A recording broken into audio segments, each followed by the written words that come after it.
हाय नमस्ते ड्रीमर्स। आज तारीख है 16 मई 2020। चलिए देख लेते हैं आज कौन कौन से आर्टिकल डिस्कस कर रहे हैं। आज सैटरडे है तो आज कार्टून नहीं आता, तो कार्टून में कोई थीम नहीं होगा। आज की डेट में हमारे पास जो पहला आर्टिकल है डिस्कस करने के लिए वो एजुकेशन के रिगार्डिंग है। एजुकेशन और इक्वलिटी, ये आर्टिकल आर्टिकल 14 एंड आर्टिकल 30, ये हमारे कॉन्स्टिट्यूशन का ये दो आर्टिकल है जो एजुकेशन से रिलेटेड है और इक्वलिटी पर बात करता है। ठीक, तो अब यहाँ इस आर्टिकल में क्या बात किया जाएगा। आर्टिकल में बात करते हैं कि नीट एग्ज़ाम की क्वालिटी के बारे में बात करेंगे, उसकी इफ़िशियंसी के बारे में बात करेंगे, उसकी यूटिलिटी के बारे में बात करेंगे कि नीट का एग्ज़ाम जब से स्टार्ट हुआ है तब से लेकर के अभी तक 2 बार तो उसका पेपर पूरी तरह से लीक हो चुका है। ठीक, और राइटर यहाँ कहते क्या हैं कि एजुकेशन को डिसेंट्रलाइज, हम अदर सेक्टर में चीज़ों को डिसेंट्रलाइज कर रहे हैं, लेकिन अगर हम एजुकेशन की बात करें तो हम पूरा पूरा अधिकार सेंट्रलाइज क्यों करते जा रहे हैं। ठीक, तो नीट एग्ज़ाम बेसिकली कहता क्या है कि स्टेट की जो ऑटोनॉमी थी अपनी एजुकेशन पर, कह रहे वो पूरी तरह से छीनी जाती है। ठीक है, अब कुछ केसेस में तो ऐसा भी हुआ था, जैसे तमिलनाडु के स्टेट में हुआ क्या कि एक नीट एग्ज़ाम के पेपर में 49 क्वेश्चन ऐसे थे जिसका रीजनल लैंग्वेज में ट्रांसलेशन पूरी तरह से गलत था या बायस था। तो अब ऐसे पेपर, जब कोई सेंट्रलाइज पेपर अगर तैयार होगा और किसी पर्टिकुलर स्टेट की किसी रीजनल लैंग्वेज में अगर वो ट्रांसलेट होता है और क्वेश्चन गलत होता है, तो बेसिकली इस तरह से तो उस स्टेट के बच्चों को सेंट्रल इंस्टीट्यूशन में एडमिशन लेने में तो प्रॉब्लम क्रिएट होगी, जस्ट बिकॉज ऑफ वॉट कि वो वर्नाकुलर लैंग्वेज में उन्होंने पढ़ाई की है। जबकि हमारा कॉन्स्टिट्यूशन क्या कहता है, हमारा कॉन्स्टिट्यूशन तो कहता है कि आप किसी भी जाति के हो, आप किसी भी धर्म के हो, आप किसी भी भाषा के हो, खैर आपके साथ एक तरीके से व्यवहार किया जाएगा। लेकिन ये तो प्रैक्टिकल रूप में देखने को नहीं आ रहा, क्योंकि आपने एक एजुकेशन सिस्टम को अचानक सा डेवलप किया और डेवलप करके उसे सभी स्टेटों पर थोप दिया।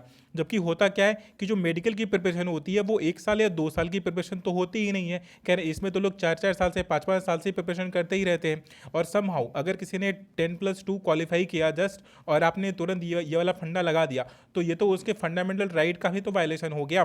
क्योंकि अभी तो वो 10+2 फिर से नहीं कर सकता, उस लैंग्वेज में तो नहीं कर सकता, अभी तो उसे रीजनल लैंग्वेज में ही चाहिए। लेकिन अभी आपने किया क्या कि आपने एक पर्टिकुलर सिलेबस, एक पर्टिकुलर पैटर्न ले करके आप आ गए।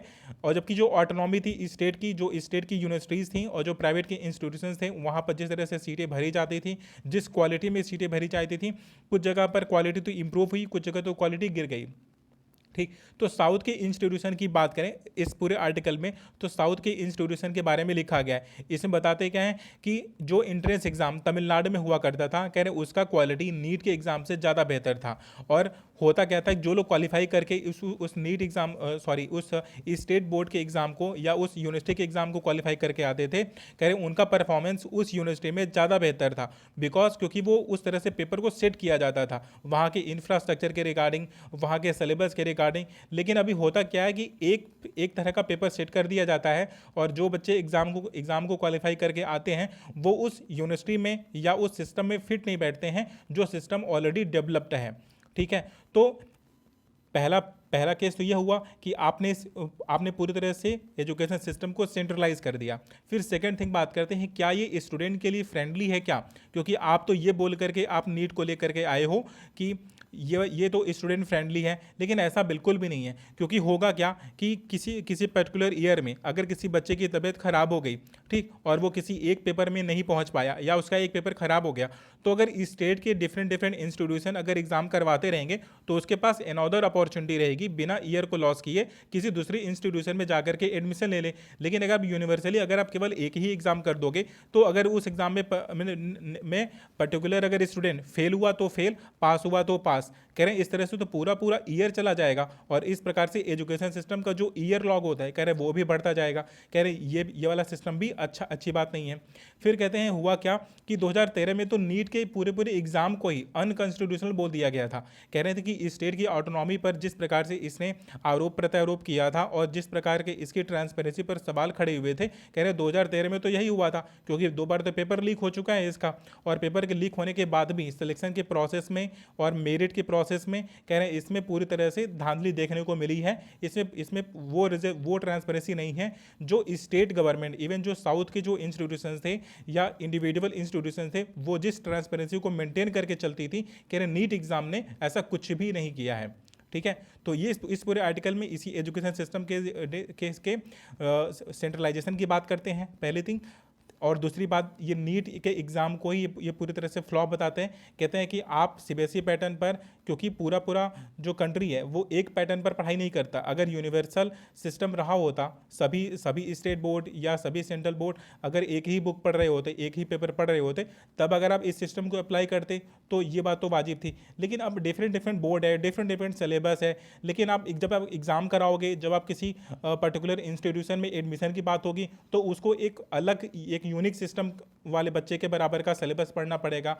ठीक, ये तो एक तरह से एक दूसरे को फेवर करना हो गया, क्योंकि जो सीबीएसई का बच्चा है खैर उसको तो नहीं पढ़ना पड़ेगा, लेकिन जो अनदर बोर्ड के बच्चे हैं, कह रहे हैं उनके पास ज़्यादा नॉलेज है, उनके पास ज़्यादा इफिशिएंसी है, वो ज़्यादा मेहनत कर सकते हैं, लेकिन स्टिल आपने उनको ऐसा बैरियर खड़ा कर दिया कि वो उस जो रेपुटेटेड इंस्टीट्यूशन है, कह रहे उसमें वो एडमिशन नहीं ले पा रहे हैं। ठीक, तो ये वाला आर्टिकल डिस्कस हो गया हमारा।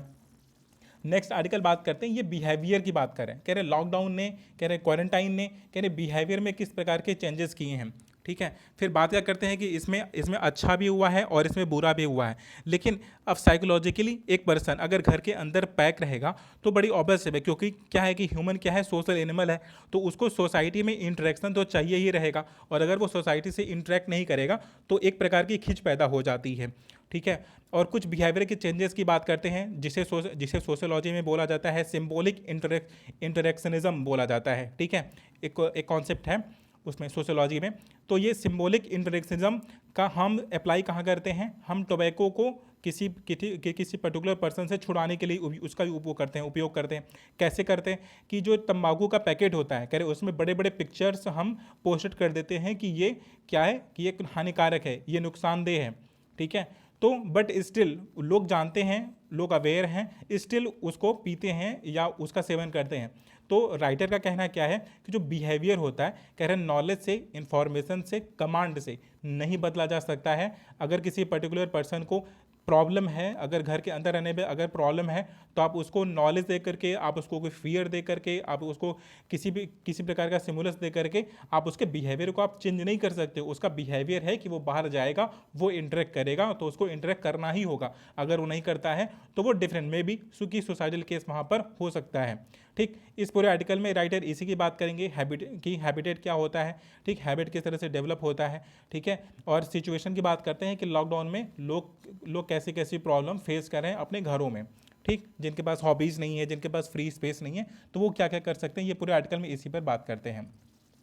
इंपॉर्टेंट सिर्फ इसमें, इस वाले आर्टिकल में सिर्फ यही इतना था कि ये सोशल इंटरेक्शन की बात करते हैं और सिंबॉलिक इंटरेक्शनिज्म का थोड़ा सा कॉन्सेप्ट समझना था कि किसी पर्टिकुलर पर्सन के पास नॉलेज अगर है, अवेयर है, तो भी वो गलत काम कर सकता है। इस आर्टिकल का जिस्ट यही इतना था।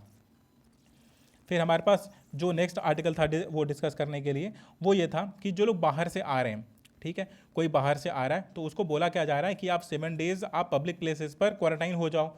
ठीक, लेकिन जब कोई बाहर से आया हुआ पर्सन है तो इंडिया का इंफ्रास्ट्रक्चर उसे तो वैसे ही सूट नहीं करता। ठीक है, तो इसकी वजह से उसे ऑफर किया जाता है कि आप 7 डेज एटलीस्ट पब्लिक उसमें वो कर लो, क्वारंटाइन हो जाओ। बट हो क्या रहा है कि लोग पैसे दे करके या एन अदर मेथड से वो वहाँ से बच के निकल जा रहे हैं और वो अपने घरों के पास चले जा रहे हैं। कह रहे हैं ये तो पूरी तरह से क्वारंटाइन पर क्वेश्चन मार्क रेज करने के बराबर हो गया। कह रहे बात तो सही है कि जहाँ पर लोगों को क्वारंटाइन किया जा रहा है, कह रहे वहाँ पर उस तरह की फैसिलिटीज़ नहीं है, उस तरह की हाइजीनिक व्यवस्था नहीं है।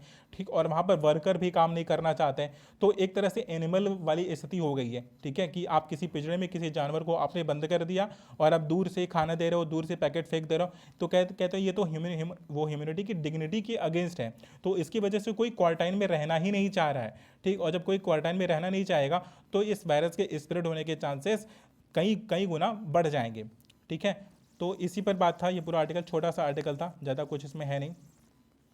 अब बात करते हैं तासमाक ट्रेबुलेशन की बात करते हैं। अब इसमें है क्या कि तमिलनाडु या जो डिफरेंट स्टेट के वो बोर्ड्स हैं या डिफरेंट स्टेट्स हैं, तो उनका रेवेन्यू गया है गिर। तो रेवेन्यू गिरने की वजह से कुछ जगह लीकर शॉप ओपन करना पड़ा उन्हें। तो लीकर शॉप ओपन करने के बाद कुछ जगह पर हुआ क्या कि वायलेंस क्रिएट हुआ, ठीक है, मीन लॉ एंड ऑर्डर में प्रॉब्लम क्रिएट हुई। तो एक स्टेट है तमिलनाडु। तो जब तमिलनाडु में ऐसा होता है कि कुछ कॉलेजेस के सामने या कुछ इंस्टीट्यूशन के सामने, कुछ हॉस्पिटल के सामने भी लिकर की शॉप थी, तो वहाँ पर लॉ एंड ऑर्डर में जब प्रॉब्लम क्रिएट होती है तो वहाँ के हाई कोर्ट ने बोला क्या कि आपको इसे बंद करना पड़ेगा। तो स्टेट गवर्नमेंट क्या की, स्टेट गवर्नमेंट चली गई सुप्रीम कोर्ट के पास कि नहीं, हम अभी ऐसी उसमें सिचुएशन में हमारे पास तो पूरा राइट है लिकर शॉप ओपन करने का, तो हम लिकर शॉप ओपन नहीं, मतलब सॉरी, बंद नहीं करेंगे।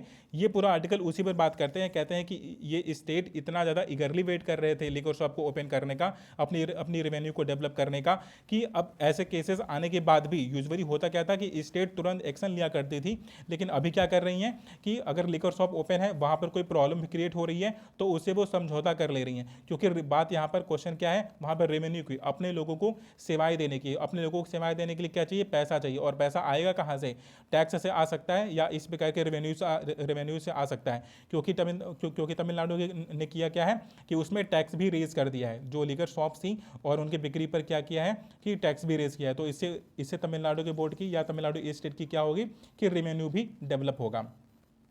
द हिंदू में आज इसके बाद इसके नेक्स्ट वाले पेज में ग्राउंड जीरो का आर्टिकल प्रकाशित होता है। वो एग्जाम के लिए इंपॉर्टेंट नहीं होता, उसमें कुछ फैक्चुअल डेटाज वगैरह होते हैं, तो दैट इज़ वाई उसे डिस्कस नहीं करेंगे। बट हमारे पास एक छोटा सा आर्टिकल है इंडियन एक्सप्रेस का। इंडियन एक्सप्रेस में एक छोटी सी एनालिसिस उन्होंने वो किया, पब्लिश किया हुआ है। वो कुछ ऐसा है कि चाइना के वो केस की बात करते हैं कि कोविड-19 ने कुछ अच्छा भी किया है। कोविड-19 ने क्या अच्छा किया है कि एयर पोल्यूशन को कम किया है। फिर ठीक, अब उसमें कंपेयर क्या करते हैं कि कोविड-19 के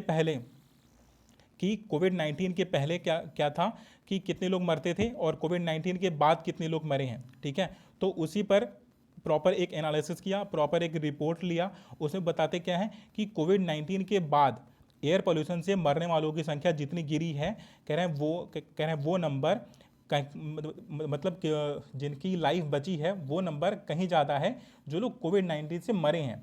कोविड-19 से मरने वालों की संख्या 4,000 साढ़े 4,000 के आसपास ये यहाँ पर गणना कर रहे हैं। और कहते क्या हैं कि कोविड-19 से बचने वालों की संख्या, मीन कोविड-19 की वजह से लॉकडाउन हुआ, तो लॉकडाउन की वजह से एयर पोल्यूशन कम हुआ, तो अब एयर पोल्यूशन कम होने की वजह से करीब 12,000 लोगों की जान बच गई है, ठीक है। तो ये यहाँ पर तो फिर तो इसकी तारीफ करनी पड़ेगी ना। कोविड-19 की वजह से एयर पोल्यूशन कम हुआ और जो पोल्यूशन से लोगों मरने वालों की संख्या थी वो अचानक से जाती है गिर, ठीक है। तो ये वाला आर्टिकल डिस्कस हो गया। अभी हमने क्या किया है कि हमारे यहाँ नंबर ऑफ़ केसेस 81,970 है अभी राइट नाउ, यही केस है, और 2,649 डेथ हो चुकी हैं कोविड-19 से, ठीक है। तो आज के डेट पे जितने आर्टिकल थे वो सारे आर्टिकल डिस्कस हो गए हैं। Thank you so much for watching the video.